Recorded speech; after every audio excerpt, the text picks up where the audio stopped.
મહેસાણા પહોંચેલા Bollywood star દીપક તિજોરીએ નિવેદન આપ્યું છે કે મહારાષ્ટ્રમાં મરાઠી ફિલ્મ માટે ફરજિયાત સ્ક્રીનિંગનો નિયમ, ગુજરાતમાં ગુજરાતી ફિલ્મ માટે કેમ આવો નિયમ નહીં? મહારાષ્ટ્રની જેમ ગુજરાતમાં પણ ફરજિયાત નિયમ લાગુ કરો. માત્ર સબસિડી આપવાથી ઉદ્યોગને કોઈ ટેકો નહીં મળે. ગુજરાત સરકારે સ્થાનિક ફિલ્મો માટે સુરક્ષા આપવી જોઈએ. સ્થાનિક કલાકારોને નિર્માતાઓને પૂરતો ન્યાય મળવો જોઈએ. ગુજરાતી સિનેમાના વિકાસ માટે કડક પગલાં લેવા જરૂરી. હિન્દી ફિલ્મો આવતા જ ગુજરાતી શો હટાવી દેવાય છે. મહારાષ્ટ્રમાં દરેક મરાઠી પિક્ચરો રિલીઝ થાય છે ત્યારે there is a compulsory rule that one screen has to give some shows to Marathi film.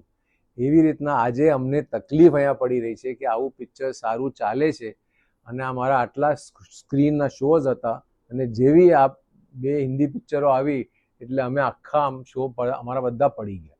તો that is not how even our own state should not be doing this to us, because it is not a small amount that has been spent on Get Set Go. It is a huge amount. Effort તમે જુઓ, મેકિંગના જુઓ, આ લોકોના reels એક્શનમાં કેટલી મહેનત કરી છે.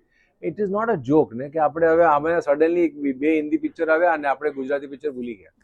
તો સૌથી પહેલાં તો મારી ગવર્મેન્ટને એ રિક્વેસ્ટ છે કે પ્લીઝ તમે આ રૂલ અહીંયા લાગુ કરો